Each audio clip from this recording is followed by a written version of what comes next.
No dia seguinte ao STF formar maioria para descriminalizar o usuário de maconha no país, o presidente Luiz Inácio Lula da Silva reconhece que a decisão é importante para distinguir usuário de traficante. Mas, fazendo jus às críticas do ex-ministro Joaquim Barbosa, voltou a subir no muro e mostrar o seu lado conservador, afirmando que a decisão sobre drogas é da ciência e não do STF. Aí complica as coisas, né? Vamos ouvir as informações com a Daiane Oliveira, que está confuso.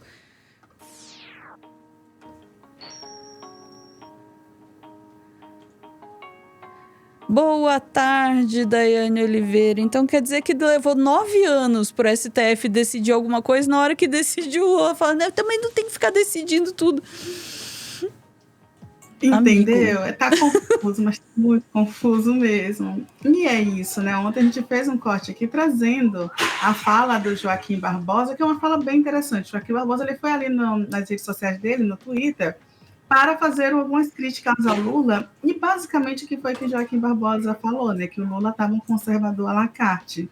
E é esse o ponto que a gente vai trazer aqui, porque sim, o Lula ele mostra esse conservadorismo e ele mostra mais uma vez que ele tanto está em cima do muro, quanto ele é esse conservador, né, de, em determinados momentos, querer até avançar com o debate, ser uma pessoa progressista, defender uma pauta de progresso da esquerda, defender alguns pensamentos mais avançados, mas, ao mesmo tempo, ele tenta ali agradar gregos e troianos em um momento que ele precisa, sim, a gente precisa, a minoria nesse momento precisa agradar, mas até que ponto não seria também um momento de uma ofensiva mais política, porque, assim, se o Lula não consegue aprovar nada no Brasil, gente, ninguém mais vai conseguir, porque ele é essa figura política, ele é esse ator político que nós temos. E aí ele vai para uma entrevista hoje pela manhã e ele liberou muitas informações maravilhosas e muitos bordões, assim, que a gente poderia, a cada 10 segundos, fazer um corte específico sobre esse, mas vamos fazer um apanhado geral, né? Ele fala que sim, é importante um processo do STF para, né, essa separação do usuário ao traficante, mas ele faz muitas críticas ao STF, justamente porque ele entende que o STF não deveria ingressar, né, entrar aí na seara que para ele deveria ser do Congresso. Logicamente, para fazer aquela boa mesa, cortesia ali com quem? Com Pacheco e os senadores, né, que precisa nesse momento de uma boa praça. Difícil, né? Vamos assistir essa entrevista? Vamos lá. Difícil é a palavra. Difícil também a gente tocar o vídeo sem som, mas vamos lá. E por dentro, o que eu faço? Eu falava, recusa essas propostas. A Suprema Corte não tem que se meter em tudo. Ela precisa pegar as coisas mais sérias sobre tudo aquilo que diz respeito à Constituição e ela, sabe, virar senhora, sabe, da situação. Mas não pode pegar qualquer coisa e ficar discutindo, porque aí começa a criar uma rivalidade que não é boa nem para a democracia, nem para a Suprema Corte, nem para o Congresso Nacional. A rivalidade entre quem é que manda, é o Congresso ou a Suprema Corte. Nesse caso específico da maconha, o senhor acha que a prerrogativa é do Congresso? Porque eu acho que deveria ser do... Eu acho muito mais ainda. Eu acho que deveria ser da ciência. Não é nem do animal. Não, aí é um sabão, né, Lula, da ciência. Não, os cientistas vão decidir. É bonito na fala, mas não faz o menor sentido. Advogado, cadê a comunidade psiquiatra nesse país que não se manifesta e não é ouvido? Eu disse para o Barroso, eu fui uma vez jantar com o Barroso, falei, Barroso, por que você não convoca uma reunião de psiquiatras, de médicos, para discutir esse assunto? Ok. Não é uma coisa de Código Penal, gente, é uma coisa de saúde pública. Vamos ver o que acontece. O mundo inteiro está utilizando o derivado da maconha para fazer remédio. Tem gente que toma para dormir, tem gente que toma para combater o Parkinson, tem gente que toma para combater o Alzheimer. Ou seja, tem gente que toma para tudo. Eu tenho uma neta que tem convulsão, ela toma. Sabe? Então eu fico perguntando o seguinte, se a ciência já está provando em vários lugares do mundo, outra coisa. sabe, que é possível, por que fica essa discussão contra ou a favor? Por que não encontra uma coisa saudável, referendada pelos médicos que entendem disso, pela psiquiatria brasileira ou mundial, pela Organização Mundial da Saúde, alguma referência mais nova para dizer o seguinte, ó, é isso, e a gente obedece. Por que fica essa disputa de vaidade, quem é o pai de quem? Quem é a tese de quem? Então isso não ajuda o Brasil. Isso não ajuda o Brasil. A decisão da Suprema Corte, se ela tiver uma PEC no Congresso Nacional, a PEC tende a ser pior. Sim. Então já tem uma lei. Em 2006, o Paulo Pimenta foi relator de um projeto que transformou em lei que garante que o usuário não é preso desde 2006. Isso já é lei. As pessoas esquecem. Era só a Suprema Corte dizer já existe uma lei. Não se discute isso aqui. Pô, comecei achando absurdo e no final consegui compreender o ponto. Não, o ponto realmente Olha, ok, faz sentido o que ele fala, mas na verdade não faz sentido o que ele fala. Por quê? Esse é um ponto interessante sobre o Lula. O Lula ele tentou sim defender o Congresso, ele faz uma crítica dura ao STF, mas a gente não deveria estar falando neste momento nem em não criminalizar usuários de entorpecente. Nesse caso, não é de qualquer entorpecente, é o usuário da maconha. Se a gente não tivesse ali no Brasil, pós-abolição, criminalizado por apenas uma questão racial a maconha no Brasil. E aí, no Brasil e nas Américas, né? Quando o Lula ele vem para esse lado, deveríamos ouvir a ciência. É um entendimento de médicos do mundo inteiro, não à toa, países do mundo inteiro debatem e muitos países estão fazendo processo de legalização, ou pelo menos descriminalização do uso da maconha. E aí, por exemplo, você precisa compreender que o Lula está dizendo, olha, a gente está nesse momento, em 2024, debatendo se que o usuário ele é um traficante ou não, mas quem deveria falar sobre isso não é o STF, deveria ser a ciência. Só que esse debate é sobre a descriminalização e sobre a legalização, não sobre o que o STF tratou de fato, que é não tratar o usuário como um traficante. Ele confundiu os debates. E isso acaba que endossa, né? Endossa o que essa galera da extrema-direita acha. Liberou geral, vamos fumar maconha por aí. A gente vai chegar amanhã no mercado e vai dar para comprar maconha. Não é assim. E, por exemplo, a gente tem a Sociedade de Medicina, o Conselho Federal de Medicina, por exemplo, sim, admite o uso, né, da CDB, que é uma substância extraída da cannabis, para diversos tipos de tratamento, principalmente a questão da epilepsia. Só que aí a gente tem algumas outras questões, por exemplo. Não existe um consenso de psiquiatria no mundo sobre isso. Mas então, peraí, é para ouvir cientista, psiquiatra, é para ouvir médico, é para ouvir quem? Não entendi também direito o que Lula tentou falar com isso.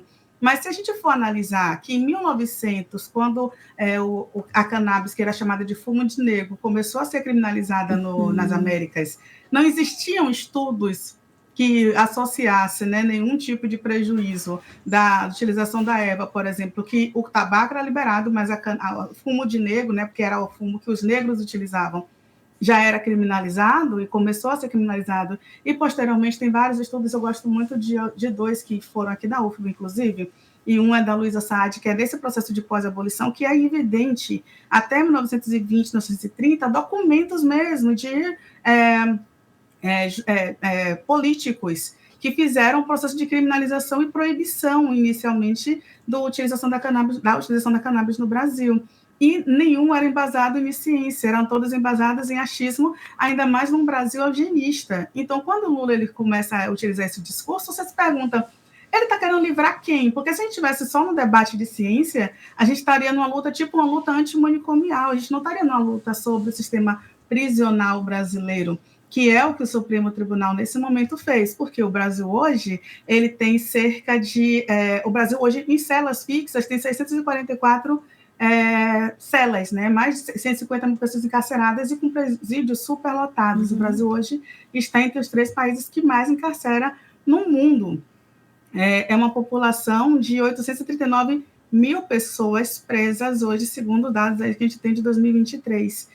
Não é pouca gente encarcerada, e muitos por tráfico de drogas. Mas, por exemplo, quem tem um amigo que um helicóptero cai com pasta base de cocaína, ou um filho de uma desembargadora que é preso com muitas quantidades de drogas, assim, uma quantidade imensa de drogas, não fica preso. Então, o debate do STF é basicamente isso, por isso que ainda não é um avanço. Eu gostei muito do que o Bruno já trouxe, porque é isso, não é um avanço ainda, como a gente deveria estar festejando avanços. Olha, a gente tem aqui o Uruguai como referência, não é nessa linha, ainda é numa linha muito A gente está aqui falando que o usuário deveria ser tratado com respeito. Mas o que é que garante que a polícia, de noite, numa comunidade, ela vai pegar uma pessoa utilizando o seu cigarro de maconha e vai dizer: olha, o senhor não deveria estar utilizando assim, neste momento, na rua, porque tem uma criança perto, sei lá, vai... Algum motivo que ele vai dizer: o senhor pode se dirigir à sua casa, por gentileza, porque está liberado o porte do seu cigarrinho ali na sua casa? Gente... não vai, né? É muito difícil. Não vai. E aí que a fala do Lula, apesar dele conclamar, não, vamos ouvir a ciência, ó, que estão falando, né? Vamos ouvir isso daqui. Isso. Apesar disso, quando ele começa, para mim, acho que a pior parte foi começar com essa coisa, o STF não tem que decidir tudo, porque aí emendou a discussão, que é uma discussão que precisa ser feita com uma disputa entre o STF e o Legislativo, e o Legislativo está muito inclinado por motivos políticos a colocar abaixo e, inclusive, retroceder. Uma coisa que já era para ter, porque pelo que eu entendi era isso, já era para ser assim. A decisão está dizendo, mano, não é para piorar, é para, né, volta um pouco aí. E o Congresso vai querer piorar a situação, né? Com certeza, o Congresso ele vai na linha de criminalizar o próprio usuário. E aí essa guerra entre Congresso e STF deveria ser o próprio Lula a mediar a não haver esta guerra. Não dizer, olha, mas o STF passando na frente do Congresso... Gente, se o Brasil, de fato, fosse um país um pouquinho mais sério em questão política, a gente não estaria, de fato, neste momento, 2024, falando sobre criminalizar o usuário ou uma PL como a 1904. Não é sobre a questão política. É sobre quem beneficia quem, porque o tráfico de drogas, o Fernandinho Beiramar é o cara que está preso, por exemplo, mas tem muita gente por aí que se beneficia diretamente. E volta e meia tem um corte aqui do Meteoro, assim, com uma empresa de pesca né, da família de um político aí, que transportou, né, que foi preso, que teve carro transportando toneladas de maconha. Então, assim, é muito delicado quando a gente trata esse assunto. Mas vale lembrar quem é o Lula, e aí vale a segunda alfinetada. Por quê? Porque o Lula foi aquela pessoa que em 2010 foi lá em janeiro falar bem de unidade pacificadora. Vamos lá, tá aqui, ó. Tá aqui. Aí. Lula diz que em seu governo polícia bate em quem deve bater. Quer ver o vídeo, Day? É isso? Vamos lá. Isso, por favor. Que aparece nas primeiras páginas de jornais dizendo da violência, da droga, da bandidagem. Porque você teve coragem de fazer o que outros não tiveram, de provar que é possível a gente fazer as favelas do Rio de Janeiro se transformar em bairro, em lugar de paz, porque a maioria é trabalhadora e que, portanto, quer viver em paz. Você hoje governa um Estado que não aparece mais nas páginas policiais como aparecia antes. Lógico que tem criminoso, lógico que tem bandido, mas eu estou convidando vocês para subirem comigo um dia e com o Sérgio a favela de Manguinhos, o complexo do Alemão, Pavão e Pavãozinho, para vocês perceberem que nós estamos dizendo para aquele povo de lá: nós não vamos mandar para cá a polícia apenas para bater. A polícia vai vir para cá para bater em quem tem que bater, proteger quem tem que proteger. Mas o Estado tem que trazer para cá cultura, educação, emprego e decência. E é o que nós estamos fazendo na favela do Rio de Janeiro. E se Deus quiser, vamos fazer nas favelas de todos os estados brasileiros. Isso. E é isso, né? Por mais que a gente entenda o que o Lula quer falar, do tipo... Às vezes são essas coisas. A gente precisa, né, ter uma consciência de que a favela é um estado de exceção e que a gente precisa levar a cultura, a educação e outras questões para a favela. Ele esquece que quando se coloca uma polícia armada, uma polícia de base eugenista dentro das comunidades, ela vai servir apenas para o ideal, que é o ideal do genocídio da população negra. Então, preto, né, polícia preta na favela, ela sai para matar preto. Basicamente isso. E ainda mais uma luta de desmilitarização que a esquerda nunca levou a sério, e nenhuma luta pelo combate à agitação da população negra, porque a guerra às drogas implantada pelo governo do PT é uma guerra às drogas, de fato, extremamente racista. Então, são essas nuances que a gente precisaria debater, e é isso que a gente, nesse momento, teve um avanço no STF, dizendo, olha, a gente entende que o Brasil hoje, ele criminaliza as pessoas negras.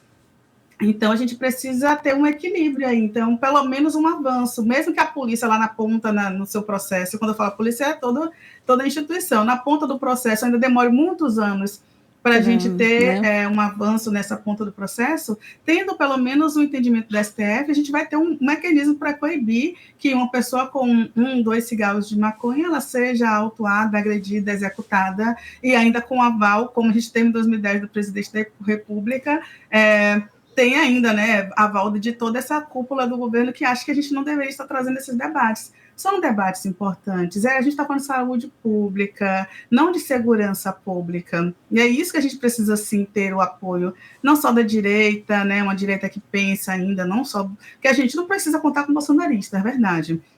Mas a gente entende que tem uma galera pensante aí, né, ou pelo menos a gente acha que tem.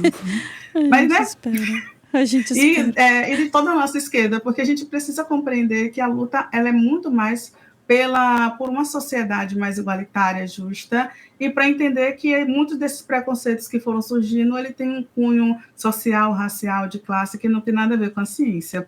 Por isso que a gente, nesse ponto eu concordo. Eu comecei dizendo que eu concordava um pouquinho com o Joaquim Barbosa do conservadorismo do Lula por causa disso. Ele tem que sair do muro em algum momento.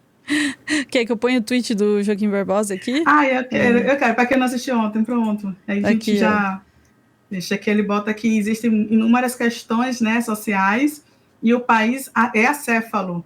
O Congresso omisso, retrógrado, horror. O presidente da República também omisso em muitas questões, em cima do muro em outras, conservador à la carte, é incapaz de liderar o país em várias áreas. E aí ele fala sobre, né, segue falando sobre o Congresso e a Câmara, que está uma tragédia. Mas é esse em cima do muro que a gente precisa compreender que, bora, Luna, bora que você tem um lado, né? Não dá para agradar todo mundo, não. Assim, não dá mesmo.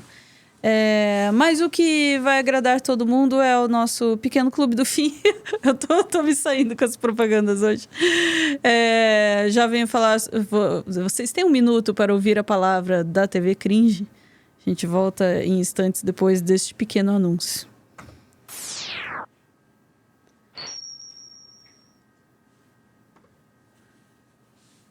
Você tem um minuto para ouvir a palavra da TV Cringe. Eu queria agradecer a você por ter visto esse vídeo até o final e pedir para que você conheça o nosso segundo canal no YouTube, que é a TV Cringe. Ali a gente mistura vídeo ensaio, react, um pouquinho da TV dos anos 90, tudo aquilo que faz o Meteoro, né? Um formato novo, mas que olha muito para as nossas origens ali. E a gente fala de cultura, de arte, de história, de filosofia.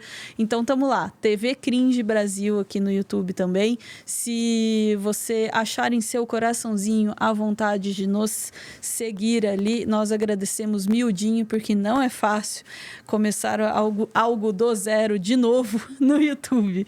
Então, estamos lá, tá aqui na tela, ó, TV Cringe Brasil, ali no YouTube. Hoje, às 9 horas, estreia este maravilhoso vídeo aqui, gravado por eu, escrito pelo nosso Álvaro Borba, sobre os podres da Coca-Cola, tá? Já pega aí uma coquinha gelada, né? Põe na geladeira, depois pega ali sua coquinha gelada para ver às 9 horas a estreia do nosso vídeo. É isso aí. Chat, a gente volta em instantes.